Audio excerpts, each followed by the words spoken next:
Hello everyone, today I'll be reciting my narrative fiction titled A History is Made. On 13 August 2028, a girl named Ayla lived in a huge and fancy house in Bali. She had two best friends in middle school, which were Angel and Alana. Three of them were close and inseparable. They three also had the same humor and related to one another. But there's just one thing that they all love doing, is playing their gadgets every weekend together. They play on their gadgets half of the day and do gaming together the rest of the time they had on every weekend or holiday. Ayla and Alana also love Western food, and they never really like Indonesian food. But it's just that Angel didn't have the exact same interests as Ayla and Alana had. Angel prefers playing outdoor activity, learning traditional games, and loves Indonesian food. Angel always encouraged Ayla and Alana to stay off their gadgets and do outdoor activity instead, and the importance of their culture and the importance of them as a young generation to preserve their culture. Guys, you don't know what you're missing out, Angel would say, her voice animated as she bit into a piece of grilled satay. The spices, the flavors, this is what it's supposed to taste like. Ayla wrinkled her nose and exchanged a glance with Alana.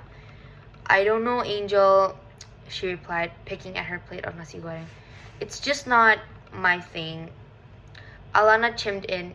Yeah, we're more into pizza nights than rendang, you know. But we've been stuck to these screens every weekend for months, Angel countered, her tone turning serious. For a moment, the room was quiet except for the faint buzz of the ceiling fan. Alright, Ayla finally agreed, with a reluctant smile. Maybe next week we can try something cultural, but no promises on me actually liking it. In November 2028, it still felt like the middle of July. No rain had yet poured to the land of Bali. Crops in the rice field has not been growing well, and the tides of the beach are getting higher at unpredictable times, and the ocean water is slowly growing day by day and has become very dry. Although the news of this condition has been spreading everywhere, it's like Ayla and Alana couldn't care less. Well, Angel is warning them about it and said we should do something about it. After 1 week has gone by, Angel seems to feel annoyed by how her own friends didn't seem to care at all and finally confront them and yell at them for their lack of concern for their own country. We can't just sit here around like nothing's happening, she told Ayla and Alana one afternoon, her voice firm but laced with frustration. We should do something, anything to help. Alana rolled her eyes, lounging on the couch with her phone in hand. Angel, what can we even do? We're just teenagers. It's not like we can stop global warming by ourselves. Ayla, sitting cross-legged beside Alana, nodded hesitantly. Yeah, I mean, isn't this stuff up to the government or something? What differences can we make? Angel, patience wearing thin as the week went on. Each time she brought up the topic, her friends brushed it off with half-hearted response or outright indifference. By the end of the week, her frustration had gathered at a boiling point. That Saturday, as they gathered at Ayla's house, Angel couldn't hold it any longer. Do you two even care? Angel snapped, slamming her phone down to the table. Her voice was sharper than usual and her cheeks were flushed with anger. Alana sat up, startled at Angel's outburst. Why are you yelling at us? She retorted, her tone defensive. It's not like we can magically fix the rice field or control the tides. That's not the point, Angel fired back, her eyes blazing. Ayla watched the heated exchange torn between her two best friends. On one hand, Angel's word made sense. The climate change crisis was real and it was affecting their lives. On the other hand, Alana's indifference mirrored Alia's own feeling. What can they realistically do? There were just 3 teenagers in Bali. Guys, calm down, Ayla said, her voice uncertain. Maybe we can, I don't know, find a middle ground? Angel crossed her arms and shaking her head. No, Ayla, there's no middle ground when it comes to this. Either you care about your home or you don't. Alana scoffed. So now we're the bad people because we don't spend all our time worrying about the stuff we can't change? The tension in the room was suffocating, words thrown back and forth, each cutting deeper than the last. Ayla felt like she was being pulled into 2 directions, unsure which side to take. Eventually, the argument reached a breaking point. Angel grabbed her bag, her expression a mix of anger and disappointment. If you two won't listen, then I'm done trying, she said, storming out of the house. Alana followed suit, muttering under her breath as she left. Whatever, maybe she should just save the planet on her own. When the door slammed shut for the second time, Ayla was left alone in silence of her once bustling living room. She started at an empty space where her friends had been, her heart heavy with guilt and confusion. How had things escalated so quickly? What could she do to fix it? That night, Isla sat by her window, staring at the distant lights of the city. The sound of the ocean unpredictable tides echoed faintly in the distance, a reminder of the argument that had torn her friendship apart. Desperation weighed on her as the wonder if the rift between Angel and Alana could ever be healed, or if she'd had to choose between them forever. Feeling frustrated, Isla decided to take a walk along the beach to clear her mind and give her friends some space. As she strolled, her eyes caught something weird. A glass of jar washed up to the shore. Inside it found a letter of old and worn that seemed to have been written by ancestors. The letter spoke a hidden historical site nearby where people of the past had preserved their culture and tradition. The next day, Isla met Angel. I'm sorry, Isla said sincerely. You were right. I should have cared more about. I see that now. But when Isla tried to share her realization with Alana, things didn't go as smoothly. Seriously? Alana Alana snapped.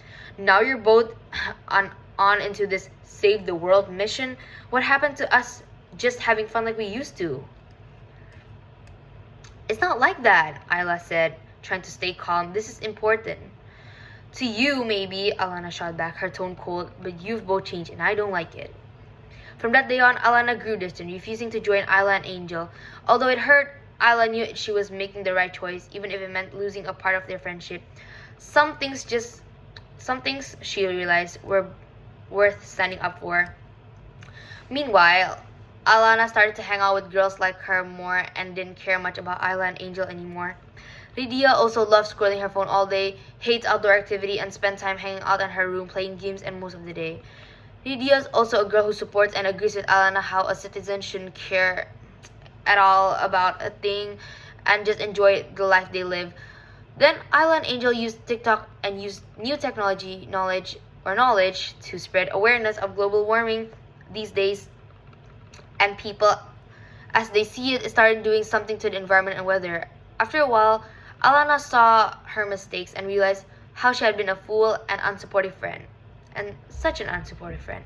She then apologized and left Lydia for the negative impact with and her toxic relationship she had with her. At the end, Isla, Angel, and Ella were thanked by citizens in Bali and governments. Isla, Angel, and Alana still do gaming together Saturday nights and play traditional activities, game, and cook new traditional recipe every Sunday together. Thank you for listening to my narrative fiction story. Yes. Hello everyone. Today I am going to read my book titled A New Life: The Diary of an Immigrant. Chapter 1: The Escape. June 16, 1949. The port of Guangzhou, Guangdong, China. The communist forces are near. Days ago, my village in Meixian County was overrun by communist revolutionaries attempting to establish a communist government in China. My family, including my mother, sister, and brother, were all slaughtered by them. I only narrowly escaped by running and hiding in a nearby forest. I quickly made my way to the port of Guangzhou where I am now. I am currently boarding a decent cargo boat called the SS Kyangya, transporting refugees to Singapore, a British colony. From there, I can decide my future in another country. It is a shame that I have to leave my country and my culture behind, but I have to do it for the sake of my livelihood and freedom. June 17, 1949, in the SS Kyangya. Tomorrow, I will arrive in Singapore. From there, I can decide where I want to go to continue my life. The ship is very crowded, with a lot of other Chinese people trying to find refuge in another country to escape the civil war. Now, I will retire to my quarters, shared with 5 other refugees. I expect to arrive in Singapore tomorrow, where I will weigh my options. June 18, 1949. Chinatown, in the colony of Singapore. After deboarding the SS Kyangya, I decided to go to the local Chinatown to meet the people I am most familiar with. After eating lunch with the money I saved from home, I decided to go back to the port of Singapore to look at my options for where to go next. There, I met a man named Xian Li Zhu. He was also looking at the ship's schedule. So then I asked him, "Are you also a Chinese refugee?" Where do you want to go? He then responded, I'm still not sure, but I think I'm considering going to Indonesia. It is a newly independent country and has many Chinese people. I think I can grow my opportunities there. Would you like to join me? As I had nothing left to lose, I decided to join him. We waited for the ship to arrive and left about 5 hours later. Chapter 2 A New Life June 19th, 1949. After the overnight journey, we both hopped off the ship and made our way to Chinatown. Jakarta's Chinatown is located in Pancoran, Glodok. Jakarta has a diverse population, with the local Indonesians, the colonial Dutch, and many other traders from distant lands. However, I met a lot of welcoming Indonesian Chinese people. Many of them had been living here for years before we came. We met the Ong family. They are a Chinese family living on the edge of Glodok, who were willing to shelter us until we were able to find opportunities here. June 20th, 1949. The Ong family guided us through the edge of Glodok, showing the local market lined with shops and market stalls. Among the small stalls, we noticed a vacant stall that seemed promising. After discussing options, we decided to start a textile business. Mrs. Ong generously offered us an old sewing machine, and her son promised to help us find affordable fabric. By the end of the day, we had a plan to grow our opportunities in this foreign land. June 21st, 1949. After waking up, we spent the day cleaning the stall, removing years of dust and cobwebs. It was hard work, but by evening, the space felt fresh. The sewing machine needed some adjustment, but it was functional. A neighbor stopped to share advice, offering helpful tips for running the shop. Tomorrow, we will begin operations. Chapter 3 Hope for the Future June 22nd, 1949. We opened the stall today, arranging fabric and setting up the sewing machine before the streets were fully busy. A few curious people stopped by, and some placed small orders for alterations. The work kept us busy, and by evening, we've completed a handful of jobs. It is a modest start, but it feels good to be earning something finally. June 23rd, 1949. The second day brings more customers, including a few returning clients. Communication is a challenge as I slowly pick up words in Bahasa Indonesia, but most people are patient and are able to speak Hokkien as well. In the evening, we share a meal with the Ong family, who explain local customs and traditions. Slowly, Jakarta starts to feel a little more like home. June 30th, 1949. Business has been doing well these past few days.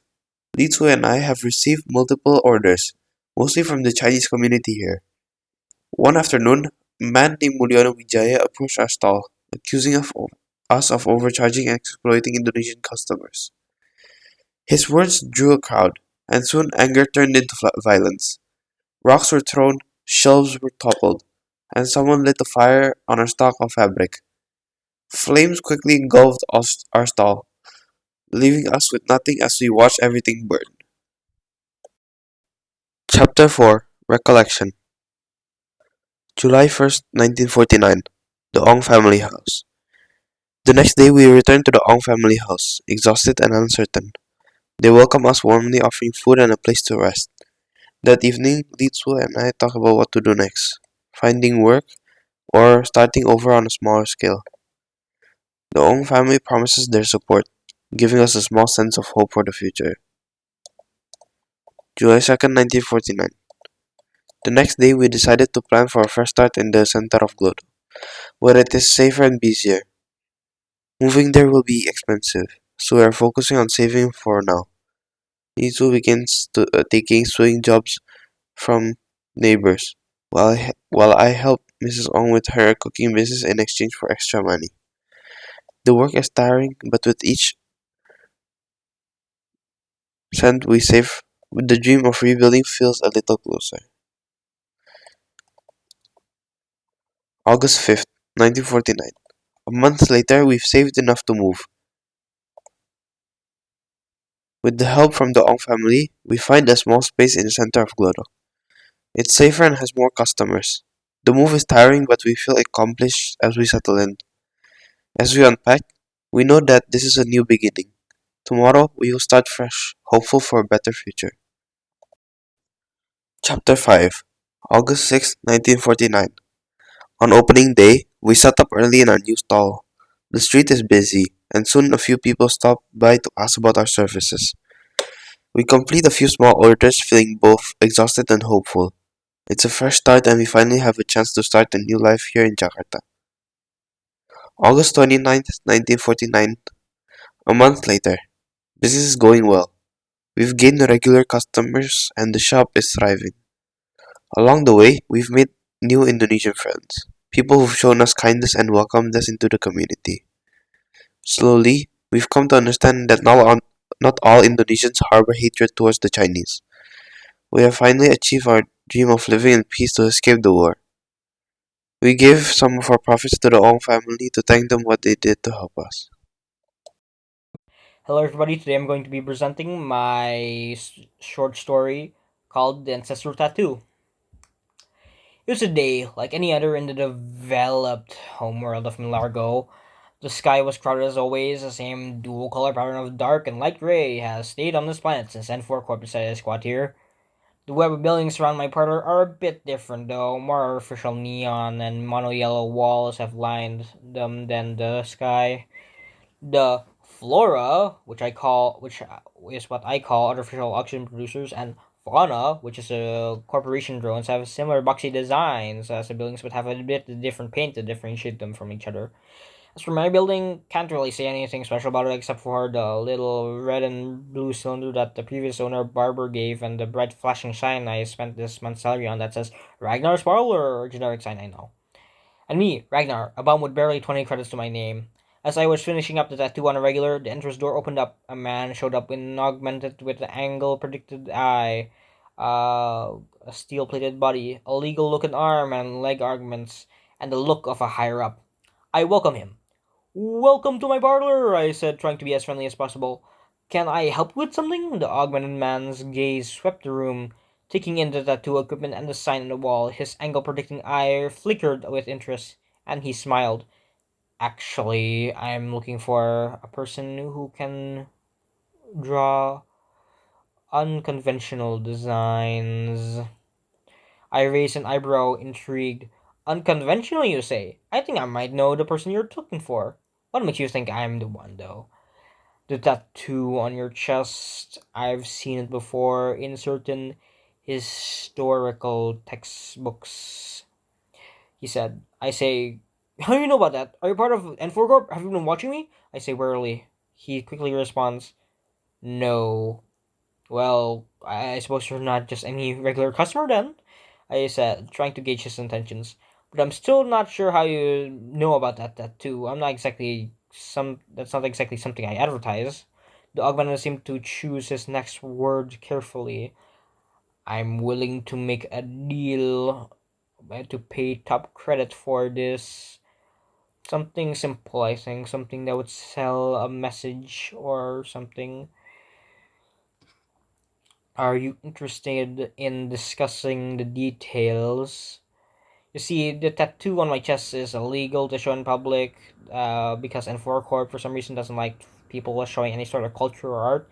It keep on selling this whole idyllic world where they're the most diverse and developed group ever in this side of the galaxy, at least. And the tattoo the customer was just asking for was simple ancient tattoo he probably saw in his historical text. Uh, and after that, he gave me something that it completely changed my life. That's the reason why I kind of gave him the tattoo. He, anyways, it was about cultures, more specifically my culture, the Mentawai. I was immediately closed the store, got to my car, went to apartment, and hid it for later keeping and reading. It was getting late anyways, at least on my digital clock, so I went to bed to read up on my culture later. I mean, at least he said it was my culture. The next days, I woke up to something weird. A hologram, at least I thought it was. Old lady was sitting on my bed. She told me her name was Mitra or something. Lee said she was my great great times a million grandma. She proved that by saying my name Sandhya. And she told me that I'm a future shaman. But I never dabbled in the occult, so I told her I don't know who you are, but I don't think I'll be communicating with spirits or doing potions or anything like that. I waved her goodbye and went to sleep. Next day, I did my normal morning routine of going outside, eating breakfast, showering, getting into my hover car, and driving to the parlor. But then I saw something really bad at the parlor. It was surrounded by N4 agents. I'm not gonna point any fingers about who tipped them off, but I think I have an idea. Before I could say anything, a man who wore N4 security general uniform walked to the N4 agents, a confident smile on his face. Ah, gentlemen, he said, shaking hands with the lead agent. I see you found the parlor. I'm afraid I'm not at liberty to discuss the details of our conversation nor this mission. The Legion raised an eyebrow. We received a tip that the individual in question was displaying our prohibited tattoo. We're just doing our job. I knew that the eye was bad news, even so I warily jogged at the general and tried to talk to him. Greetings, General Matthias. I looked at his ID badge for this. What welcomes you to my humble parlor? I say wearily. The general said, "Oh, you know well the reason why we came here, Ragnar," he said. "We heard rumors from a person who violated a few rules about culture. For some reason, I think he's someone I knew before this. He didn't look at my ID for before saying my name. I was focusing on his ID the entire time, and also when I was looking at his ID, I looked up and I saw it, the face of the man who had this angle predicting eye. I let him speak a little bit more. He clearly knew me, so before he could get me or something, I waited for his and his coworkers' backs to turn before I ran. I ran immediately to the hovercar I parked. Once they saw, next thing they knew, I was getting chased. I said, "This is it. The end of the road. No one could possibly escape from the wrath of a general and their squad." And this was until my tattoo started glowing and Amita showed up again. As the hovercar sped through the city streets, Amita's form hovered beside me, her eyes determined. "Ragnar, you have the mark of the Mentawai," she said, her voice barely audible through the wind. "It's time for you to claim your birthright." The hovercar's navigation system beeped, warning of an impending roadblock. A swarm of drones descended upon us, the laser cannons charging up for the kill. Amita, a glowing tattoo on my arm, decided to pulse in sync with the hovercar's engines. The vehicle systems responded, adapting to the new energy signature and the extra energy coming from that. The drone, sensing the change, hesitated for a moment, long enough for me to seize the opportunity. With a burst of speed, I veered the hovercar through a narrow alley, dodging the drone's attacks by near. With a burst of speed, I veered the hovercar through a narrow alley, dodging the drone's attacks by near centimeters. Amia's form solidified. Her eyes looked into the drones as she began to chant in a language I couldn't understand. The drones, now mere feet away, began to falter, their systems malfunctioning in unison. I took advantage of the rope reed and floored it into the main street. But the general's men were relentless, and the chasing was far from over. I glanced at Amita, who reassured me. "We're not out of this yet, Shanya. I think we might just have a chance to outrun the wrath of the general, though." Matthias drone swooped in, laser cannon charging up for the kill. I raised my hand, and Amita's tattoos flared to life. An assortment of ghostly plants and animals shot out of my palm, striking the drones and sending it careening out of control. The N4 Corp drones regrouped, with Matthias' voice as emotional as usual. "You think a little trick like that will get you out of this, Ragnar? Your ego crush you like the insignificant rebel you are." The drones closed in, the laser cannons blazing. I blessed my hands, and Amina's tattoos responded, unleashing a wave of plants and animals that would send the drones stumbling back. But there was too many of them. Amina's form solidified beside me, her eyes locked into the drone. "Ragnar, it's time to bring out the big guns," she said, her voice dripping with a hint of mischief. I nodded, and Amelia's tattoos flared to life. The hovercar's systems responded, adapting to the new energy signature. The vehicle's engines roared, and we shot forward like a bullet, while also leaving the drones in our wake, way behind us. And they're also dealing with all the eels and plants later. But Matthias' voice echoed in my mind, his words dripping with unusual menace. "This isn't over, Ragnar. You may have won this battle, but the war is far from over." The hovercar screeched to halt, and I turned to Amita, hearing my heart pounding in my chest. What's the plan, Amita? We can't keep running forever. Amita's form solidified. We have to take the fight to N4, and that's the story of how I started a rebellion group against the N4 Corp. That was basically all for this story. Uh, if you're wondering why I put on a cliffhanger, uh, too bad, I guess. This will be continued never. Everyone, my name is Francesca Angeline, and today I will be reading my Hella narrative fiction, titled Threads of the Past, Fabric of the Future. In the year 2100, Jakarta was a vibrant city, brimming with lights and high-rise buildings, representing a fast-paced global world. In contrast, a small village in central Java, rich in Chinese and Indonesian culture, held on to slower traditions. Malin Wijaya, a 16-year-old girl from this village, was excited about moving to Jakarta for school to start a new life. Her room was packed with modern clothes and gadgets, and she frequently texted her best friend, Jingyi Hartono, about her eagerness to leave the village.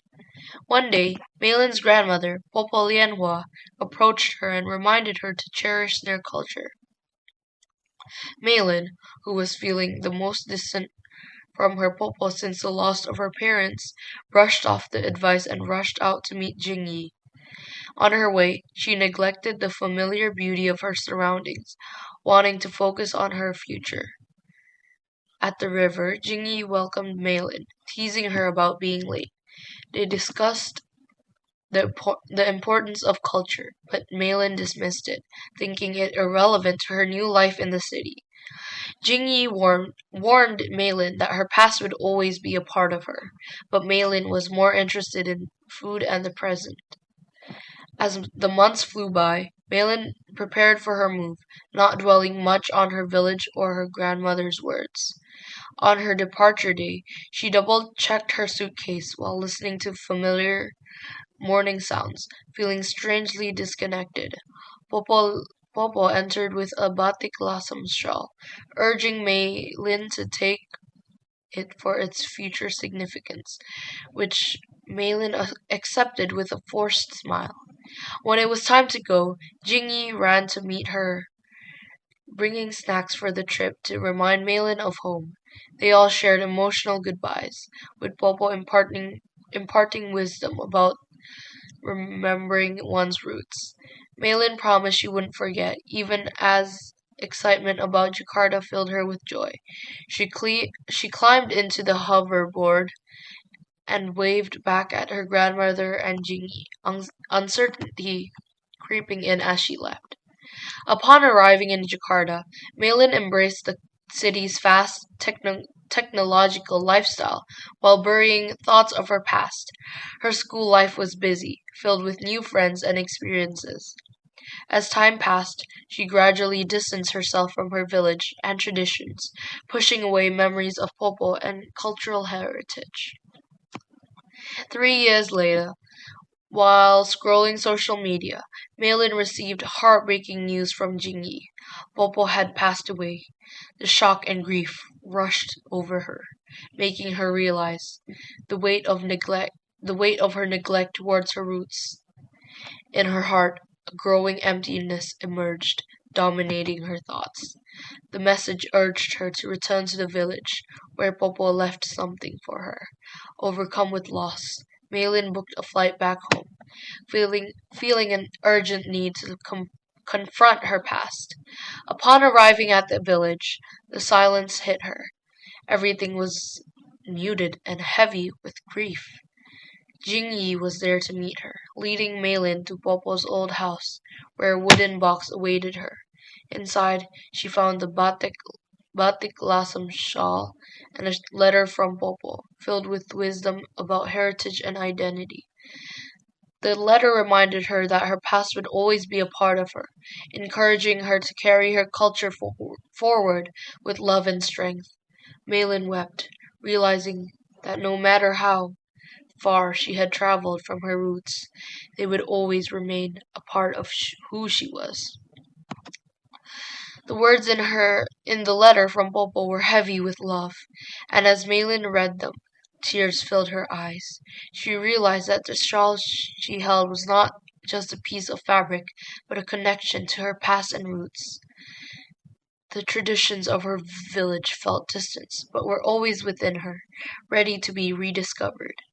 Malin understood that she would face the future with a strong link to her heritage, which she would never forget.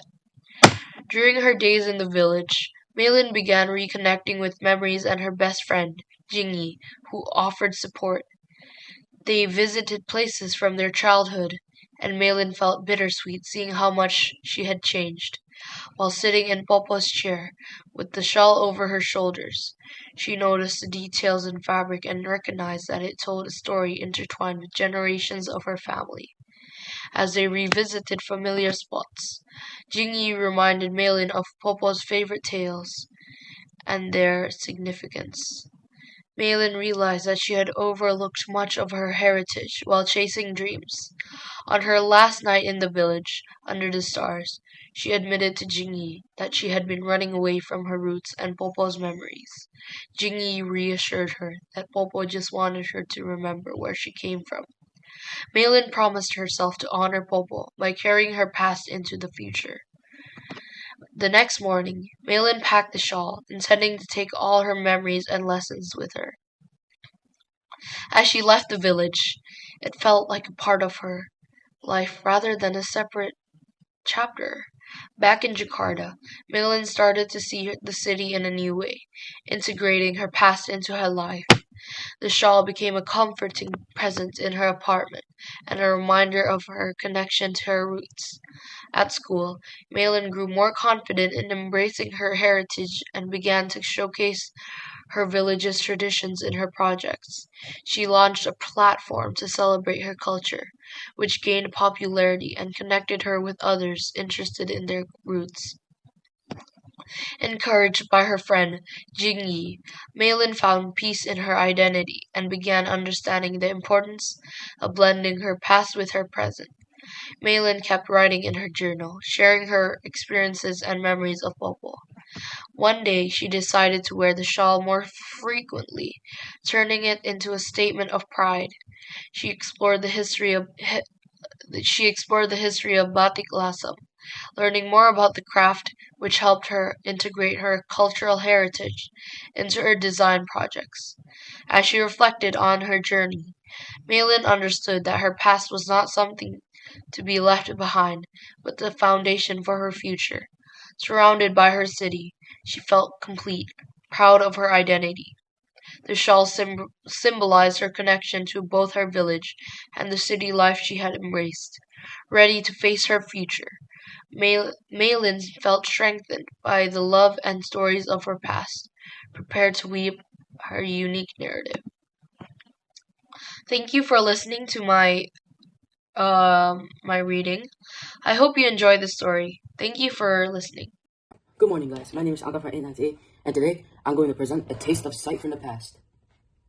In a dystopian city near the president's White House lies a local dumpster filled with two guys, which are Alik Sultan and Plaviki Guarpolo. Alik Sultan may dress well, but he's living in a dumpster due to his house is being expensive. They aren't alone. All the other dumpsters are also filled with two guys. Alik looks at the mirror in a while and says, "Well, you look at that, still handsome." Plaviki looks at Alik and says, "Yeah, right, you're skinny, tan skin, balding black hair, yet you're only 20. After Plaviki made that horrible comment, he said, "Look in the mirror yourself. Big eyes, black skin, thick and long eyebrows, messy hair. You don't even wear shoes." His top gets cut off when he sees a journal. As kids, they were brothers. They saw a history book filled with shambles of history of old culture. They both saw it with their own eyes and talked to each other. They had the same reaction as the citizenship to he was free. Alex says, "Oh my god." Plaviki cuts off his words and gets an angry tone, says, "That word is controversial. Do you want to get cancelled?" Alex says, "Yeah, be quiet for a little. I'm just wondering why there are multiple local cultures other than the culture we have." Plaviki says, "Impossible. There's no way there are other cultures other than the poor." Alex says, "This can be useless or an innovation to the world." As they stand there dumbfounded, they find an instruction manual filled with traditional stuff. After that, they find a manual on how to cook traditional food. Since they're poor, they want money. The two broke their respective piggy banks, totaling up to 10 million in GoPay holographic coins. They now have a purpose, is to create a culture of food, which is to make a profit with the globalization of Indonesia's old cultural food, local cultural food. 10 million may be a lot, but in this economy, you can only buy a small shed, necessary kitchen tools, and a bunch of ingredients. Since Indonesia's modernization only reduced food production by a lot, food production cost by a lot. It was also by accident. The following dialogue they share is below. Alex says, "This is stupid. It's 2100 and we're selling things in the sewers. We're supposed to be selling in 5-star luxury restaurants with gold-plated seats and red carpets exclusively for the president himself." Alex says, "Yeah, I agree. There's nothing else we can do. That book we saw can change the world and our bank accounts." Alex says, "All right then." A montage and collage of them setting up the place and finally being done. Since they were the suspect of Indonesia is trying to favor globalization for the other countries by making local culture illegal, they set it up somewhere in the sewers. After cleaning the place up, they seal the pipes to make sure no dirty water ever comes out of their kitchen while cooking. Don't worry, the water is going down that path past the kitchen is directed back to some other random guy's toilet. So that guy will be seeing multiple things from other people's toilets, all the way to that specific guy's toilet. Anyway, now the following conversation. Alex says, "How are we going to make any leads or discoveries to our store?" Alex says, "We make it trending online." Alex says, "How is that plan going to work?" Alex says, "Since most old people stopped at using the internet and Indonesia's military and higher-ups are filled with old people, you can't discover our store." Alex says, "So only the new generations who know how to use the internet can see this?" Alex says, "Yes." Alex says, "Alright, just hope it get popular." They opened an account to advertise their location. Slowly, more people came in and came out of the store. They still made money, but decided to live inside the store. As time passed, more people came in and came out of the store. They still made money, but decided to live inside the store. As time passes, more and more upgrade store come in. They reread the book again and find things like local culture, things such as dances, weapons, clothing. Slowly, ancient artifacts. More culture starts to storm in, and forgotten relics of knowledge from the past are starting to come back. The two owners clicked their veins and realized they were discovering a turning point and inventing a way to bring local culture back to life, while having a big speed and growth. The effectiveness shows. The presidents have other plans. They didn't hate culture. They just wanted to endorse globalization by making local culture illegal. The president sent out a ban wave to hide local culture in favor for other viral cultures. Slowly, videos greeting and introducing Indonesia's local culture are being hidden from the public, and to stop local culture. The following dialogue is below. Alex says, "With local culture coming back, we can leave a big impact on Indonesia's local culture values. We're going to innovate on a local culture." Alex says, "Look at that. It's the president." Alex says, "Looks pretty old for a president. I guess people like him." Turns out, there are no strangers. The presidents are Prabowo and Ganjar. At some point, people decided presidential voting is controversial and makes people split up. So they got rid of voting and instead changed the presidents on the death of the presidents. People hate it, but slowly, they don't even care because they forgot over time. After the meeting, they're shut down. It was devastating. This scenario got rid of their potential for archiving local culture and another obstacle for them. After that, they go on the internet and start a revolution against this man. Customers of the store start to rebel against Indonesia. The generations start to realize that local Indonesian culture can be beneficial to them. The government tries to predict the multiple factors of this outcome. Not long after, they process a cause effect for this ongoing protest. This statement is that if we keep adopting and favoring foreign cultures, their local culture won't be preserved and Indonesia's cultural value is gone. As expected, Alec and Pabli are leading this. They are disappointed that the presidents keep this law. The likelihood of local culture growth might be as well be zero. While Indonesia's local culture have nationalism, but the president still tries to avoid it now. Presidents come up to the podium. Speakers are set up to block the crowd's nose. Hey, sure, technology is modern. They could wipe the crowd out with their advanced weaponry laser turrets. But this action can make them get cancelled all around the internet. Plus, the presidents understand and care about their opinions. Here's what the president says below. Alex says, "Look what you did. Did you look what I did? Pretty cool. We made a small but wide impact on local culture. Proof that global culture can be bad if local culture isn't preserved and grew Indonesia to be better. How is that not innovation and creation to you?" Prabowo says, "So, you want us to grow more cultural resilience?" Lavika says, "Yeah, isn't that good? We can still have the diversity of race, religion, and other cultural things. We want global citizens to know our local culture is as iconic." Well, actually, Ganja says, let's make a resolution, eh? Alex says, Fluffy, your interactal skills are pretty bad. I've appeared in the story more than you will, sorry. As they wonder what will happen when the ban is lifted, would social, cultural, and cross-cultural things ever come to Indonesia again?